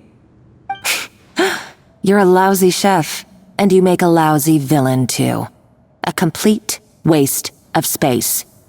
No wonder you never amounted to anything. Everything I ever did was a failure. And now, I failed again, for the last time. Hey, why don't you try your hand at being a comedian in your next life? You got a good laugh out of me. But now the show's over. You should have just done like I asked, Savannah. All I wanted you to do was scout the ruins for me. But you had your chance, and now it's time to say goodbye. Stop right there! Let her go, Monica! We've got you surrounded! Escoffier? Ugh, looks like I'll have to keep you around for a little longer. You can't! Stay back if you want her alive! Escoffier and the Traveler. I can't take you both on in combat, but if you so much as flinch, I can end Savannah's life in a heartbeat. Monica, what are you hoping to achieve by this? You're about to commit murder, and for what? A recipe? A recipe? You chefs are all blinded by your myopic focus on kitchen affairs. Well, some of us actually have bigger fish to fry. Modeste had a secret. The truth behind his so-called genius, the je ne sais quoi factor in his Gâteau de Bourg, and it's right here in these ruins. Are you serious? You're here because of a Gâteau de Bourg obsession? You've gone completely mad! I couldn't care less about the cake itself. No, the real treasure is the secret ingredient that Modeste sourced from these ruins. He and Savelli were fools. A priceless treasure of Remoria in the palms of their hands, and they thought, ooh, this would go great in our cake mix. We're talking about a powerful stimulant that also sharpens the senses. That's no cooking ingredient. It's a groundbreaking drug. That's right, I've done my research. It was a drug that Remoria developed for their war machine. I could make a killing by selling it to the treasure hoarders or the Fatui. Will you listen to yourself? You're completely delusional. My eyes are wide open. Just wait till I get my hands on this treasure. You'll see what a fool you've been.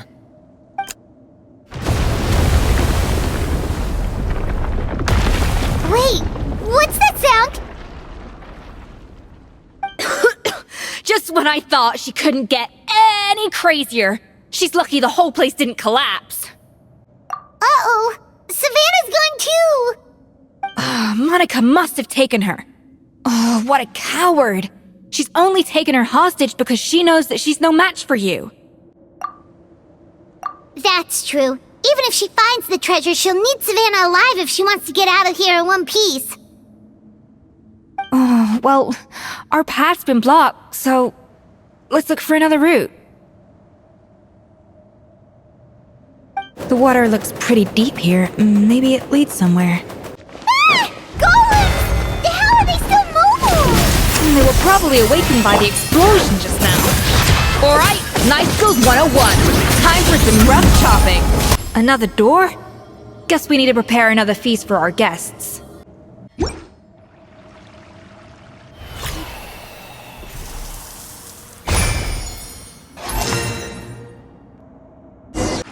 It seems to really like the texture of Rome maritime flowers.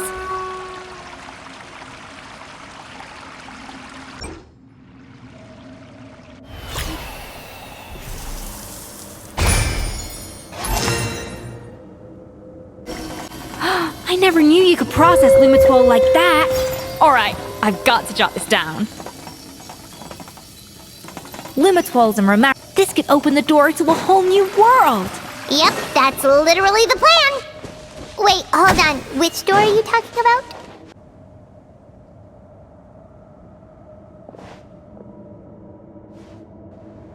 That's strange. These don't look Romorian to me. More like last century Fontaine. Adventurers from last century Fontaine, huh? Oh, Modeste and Savelli, do you think they camped here? By the looks of it, this was a one-person camp. They had ventured together, but maybe one of them came back alone at a later date. Huh, you really think so? Trust our adventurers' instincts. We're pros at this stuff, just like you're a pro in the kitchen. Okay, well, the Traveler has more adventuring experience overall, but Paimon's definitely a pro rummager from all those treasure chests.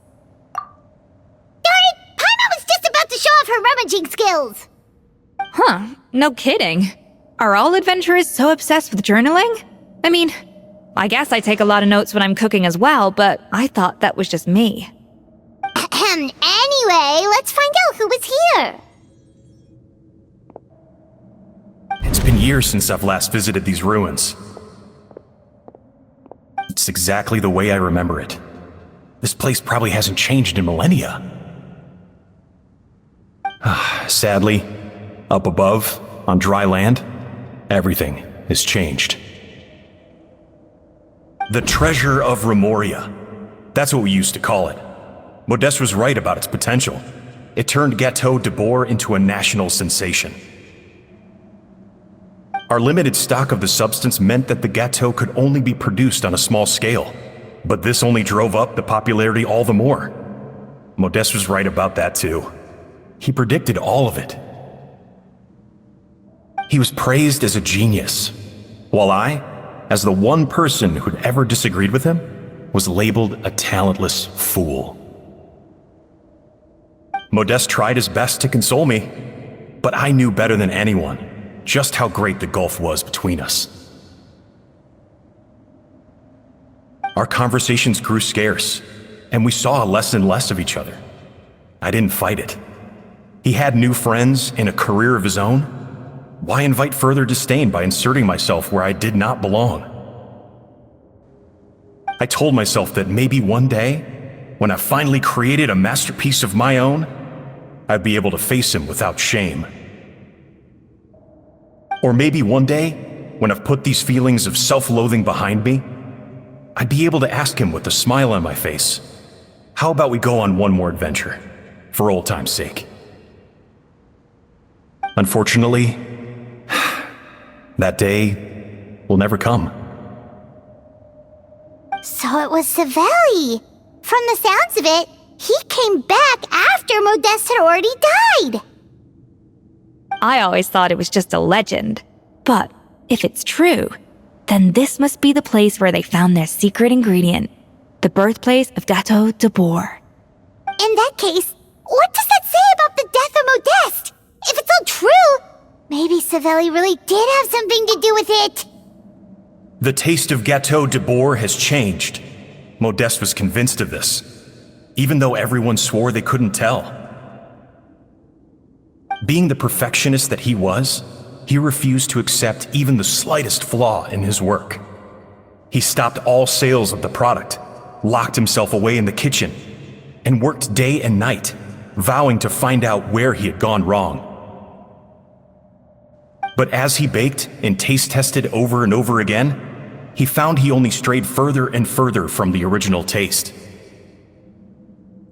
It was only when he was sipping on coffee one day and realized he could not taste the bitterness that the truth finally dawned on him. What had changed was not the gâteau, but his sense of taste. The treasure of Remoria stimulates the senses, taste included, and invigorates the spirit. In the short term, it offers people the ultimate gourmet experience, but in the long term, it dulls their senses entirely. In hindsight, it made perfect sense. After all, why would a culture that sought liberation from the constraints of their bodies care for the loss of their senses? But we realized it too late. We were just too late. Over the course of his many culinary experiments, Modeste exhausted the remaining supply of the treasure of Remoria. He consumed it all himself. The finest culinary talent of his generation now faced a future in which he would never be able to taste anything ever again. Finally, in despair, he took his own life. And because we had become estranged, I could not be there to stop him, to offer some words of comfort, or even to say goodbye. Yet despite everything, he sent me his final letter. The treasure of Remoria? Guess Monica was really onto something. It really was a kind of drug. So, Modeste chose to end his own life. Then, why all the rumors that Savelli murdered him? Also, neither the Codex nor any other contemporary records make any mention of the treasure of Remoria. It's almost as if someone deliberately erased it from history. Modeste told me everything in his final letter. His was a tale of how even a genius could fail, and how much more devastating it is when it happens. Did he hope I would gain some personal catharsis from knowing the truth? Or maybe he wished for me to warn the public about the dangers of Gateau de Boer, proving that I had been right all along. But if the public ever learned how Modeste's greatest triumph became his undoing, his fall from grace would be swift and merciless. 1 minute a genius, the next a joke. It would surely spell the end for his restaurant too. What would be his legacy then? How would future generations view everything we built together? I fear the scorn I have faced these last years would pale in comparison to the scorn shown to him by the history books. I cannot let that come to pass. I will do what I must to protect his name. It will mean tampering with his notes to remove the damning details, leaving mere fragments of our story behind. It may lead his family to suspect me of having a hand in his demise. But if that's the price of destroying all evidence of my crimes, then so be it. I would rather the world believe a tale of genius and jealousy than see his reputation in tatters. The final loose end is the evidence here, at the bottom of the sea. Huh? What's wrong? Didn't we say Savannah should be safe for now? So we thought, but if Monica finds out what happened to the treasure, there's no telling what she might do.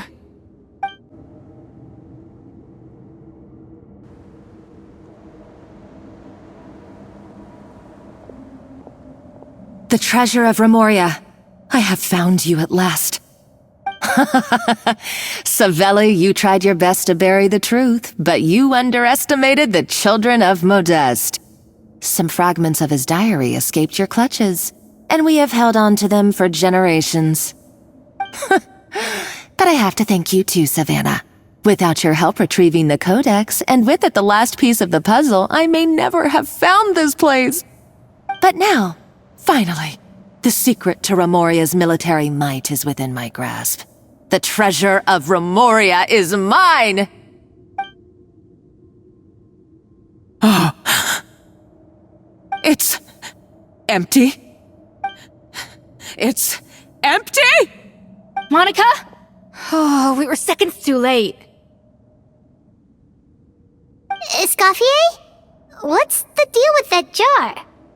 Savelli's final act! He wanted to conceal the secret of the treasure forevermore and make sure it would never harm anyone again. So he came here after his friend's death and destroyed every last shred that remained. This can't be happening! All the years I spent piecing together the truth, all my painstaking planning, all that for an empty jar! Monica, don't do anything stupid! This ruin is more dangerous than you realize. Oh, shut your pie hole! Praise be to Lord Remus. You barbarian shall be slain. She's a nutcase! A liability to herself and everyone else! Well, now it's up to us to clean up the mess she's made. Take these golems out! Why is this place still shaking? Either way, it's all her fault. Enough chit-chat. Let's get out of here, Traveler Escoffier, come on! Okay, I'm coming. Oh, no you don't. If I can't get what I want, neither will any of you. I've got nothing to show for my life's work so far. But if I can take another so-called genius down with me in my final moment, then it was all worth it. You're a psycho!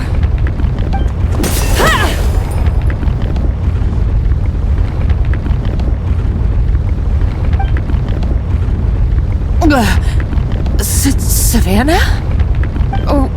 When did you wake up?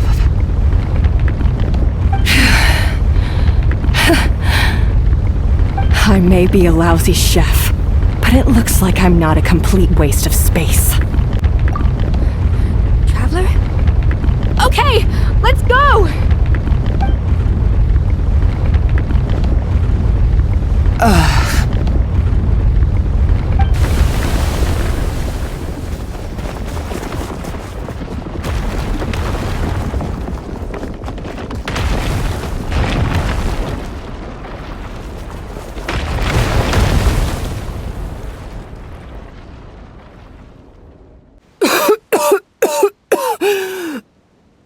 Escoffier!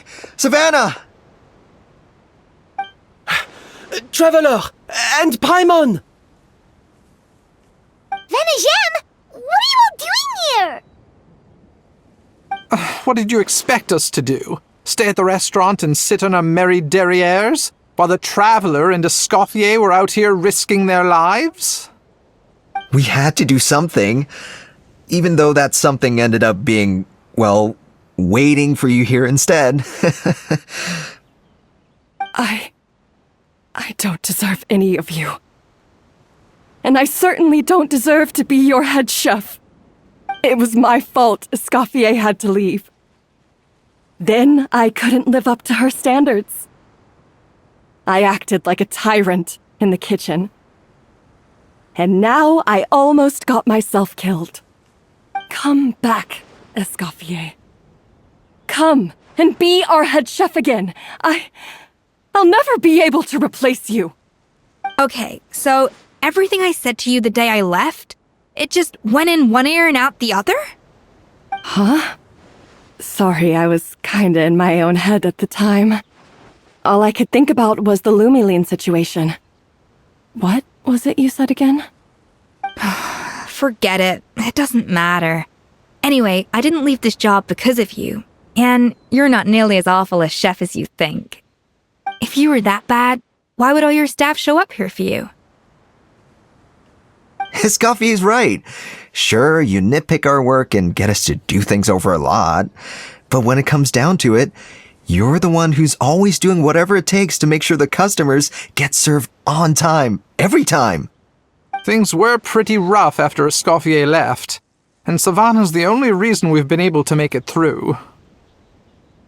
Our customers know that Escoffier doesn't work for us anymore. But the fact is, they keep coming back. If that's not an endorsement of your work, I don't know what is. At the end of the day, we're all human, and we all make mistakes. All we can do is recognize where we get it wrong and do our best to improve. That's all that's humanly possible. No, I get what you're saying, but what I did to Firmont and to Escoffier, it's unforgivable. Well, about that, there's someone else here to see you, Chef. It's been a while, Chef Savannah. Firmont? I'm so sorry. I put far too much pressure on you, and the way I stubbornly refused to go and see you after you fell ill. There's no excuse. But I'm too late, aren't I? The damage is done. I heard that you can't even hold a kitchen knife anymore. Actually, I think I'm going to be just fine. Huh? We thought Firmin's problem was purely psychological in nature. But after the threat letter came to light, it got Firmin thinking. And then he remembered the tea that Monica used to give him every night. And as it turns out, she was lacing it with Lumiline the whole time. No way! Doesn't that cause nerve damage? It can. High doses pose a risk of serious nervous and sensory complications. But if you calculate the dosage carefully, you can control the extent of its effects.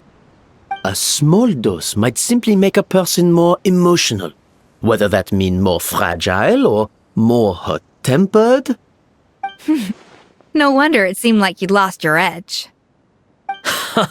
I asked my friends at the Fontaine Research Institute about it. They said that with the low dose I was taking, the risks are pretty small. They also fixed me up with some meds and said I should recover in no time. Well, that's what happens when you give someone a little bit of hope to cling on to. There's more. We believe that Firmin was likely not Monica's only victim. You mean she poisoned me too? Oh, so that's why Savannah's been so irritable this whole time! Let's not be too quick to blame everything on the Lumiline. That stuff can only amplify what's already there. So tasty food will seem like the most delicious thing in the world, while food you don't particularly care for will become utterly revolting. So you better make sure you reflect on your behavior and apologize to every single person you've wronged. I will. I'm sorry. There's still one question that's really bugging me. Why is it that no matter what I do, my Gâteau de Bourg never tastes the same as yours? Is it just... is it because you're a genius and I'm not? It's because the heating element in your oven is broken, you silly goose. What? I felt like something was off during the cooking contest. Once I got around to checking all the equipment, I noticed it right away. There was a half-degree discrepancy between the temperature setting and the actual temperature. All the ovens in the whole kitchen had the same problem, which confused me at the time, but by this point, it's pretty obvious that Monica must have tampered with them. I would have figured it out the day of the bake-off, since the issue affected both our teams. But of course, Monica sabotaged mine so that could never happen. No. I spent so long trying to find out where I was going wrong, and then you pinpoint the problem in just one night? It all comes back to one simple, undeniable truth. You're a genius, and I'm just plain old Savannah. Oh, cut it out! Stop the woe is me act for a second and just think. I came up with this recipe. You don't think that might have something to do with it? Do you know how long I spent perfecting my Gâteau de Bourg? 3 years! 3 whole years!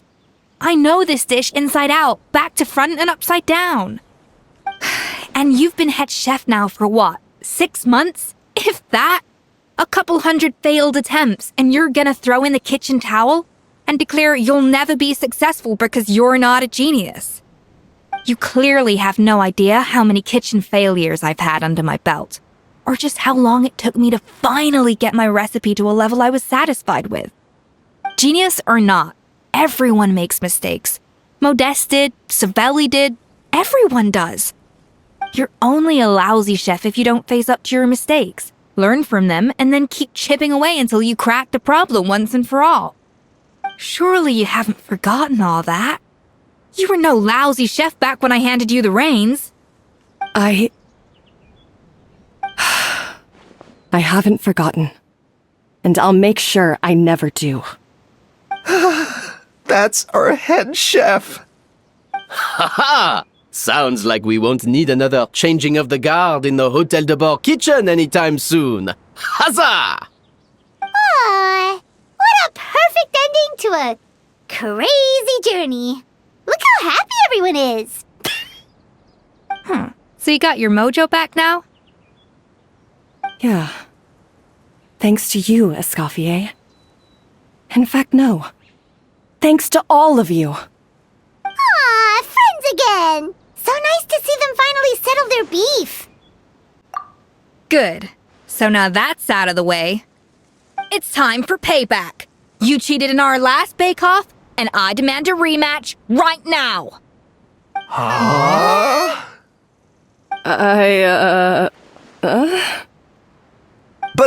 But that was mostly Monica's fault, wasn't it? Right. And also, does it have to be right now? Savannah's only just got her mojo back, and you barely escaped from a death trap. No excuses. This is a cooking contest between 2 top chefs, and nothing will stand in its way. So grab your spatula and get ready, because this rematch is happening today, right now, this instant. Hey, so, this whole time you were salty about losing?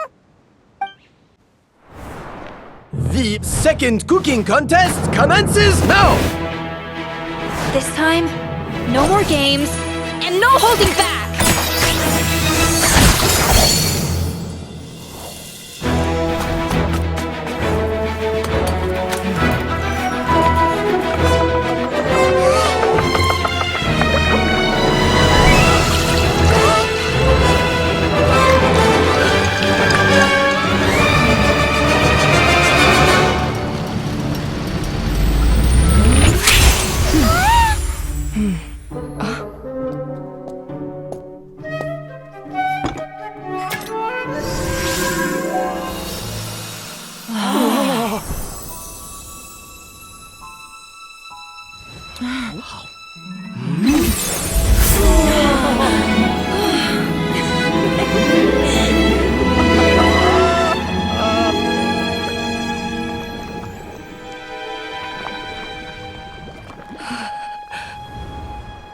I feel like I don't have the right to be here.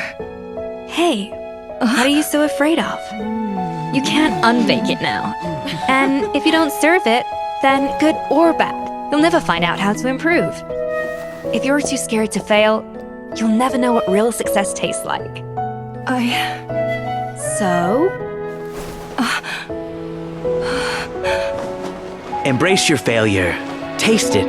Digest it. That's the way to success. I don't know. Sounds like it's easier said than done. I'll do it.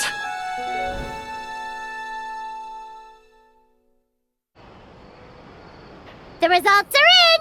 A landslide victory for Escoffier! Quite rightly, too. Piece of cake.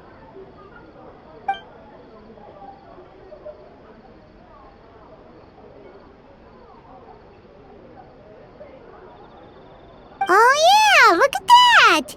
Savannah looks pretty chipper too, considering she lost.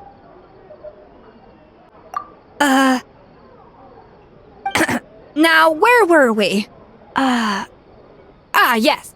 Do you have any more questions for me after everything that's happened? I thought Navia would have filled you in. And actually, I said all this to Savannah before I left. Although, as we saw, I don't think any of it sank in. I had 2 reasons for leaving.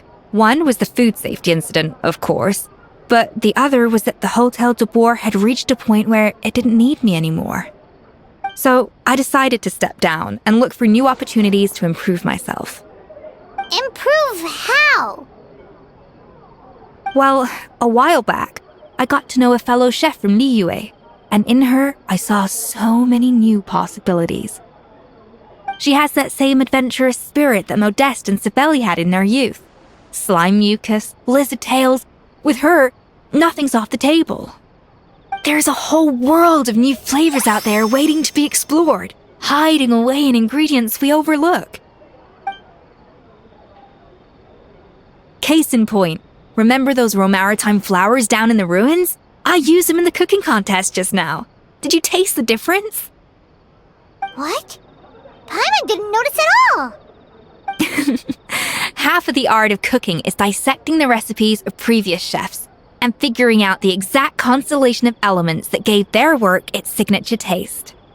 And the other half, it lies in freeing yourself from the confines of the kitchen. You've got to go out and explore the endless possibilities out there.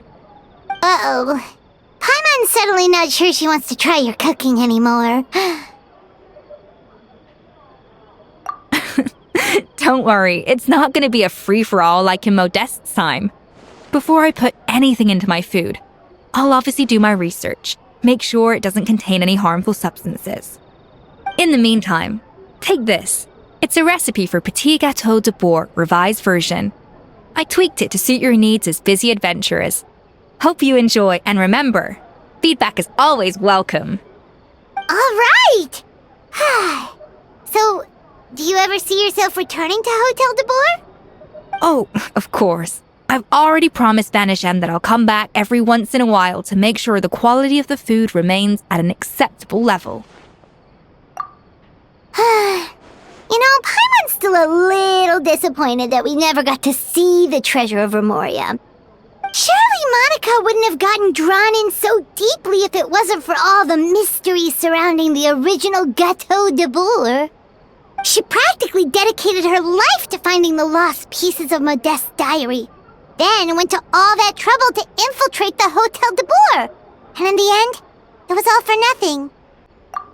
Since you mentioned the treasure, between Modeste's writings and what we saw in those ruins, I think I may have figured out the truth. The so-called treasure of Remoria was most likely a substance that the Remorians extracted from Lumitoiles, better known to us as Lumiline. Huh? So then, why all the hype back in the early days of Gâteau de Boer? Don't forget, it was a very different era. We could barely even refine sugar back then, so desserts were very much in their infancy. In a world of bland food, it's no wonder that the first thing to really excite people's taste buds took the world by storm. And as for the Lumoline, it may well have been somewhat valuable in ancient times. But these days, it's just another drug from the Fontaine Research Institute. Even if Savelli hadn't destroyed it all, I doubt it would be worth that much these days. So after all that, there was nothing in those ruins but worthless junk. Feels strange to say it, but Paimon almost feels sorry for Monica. She sacrificed it all only to get nothing in return. Oh, hey! Huh? Navia? You just got back from that underwater ruin, right? Well, check it out. They ran a special issue. Did you see anything like this down there? Freshly unearthed from the ruins of Rumoria. A magnificent jar thought to be over 1,000 years old. Experts say it has immense artistic and historical value. It could be worth an absolute fortune. Wait! Isn't that the jar they used to hold the treasure? If only it was still in one piece. Some butterfingers must have dropped it or something. Ugh, it's such a shame.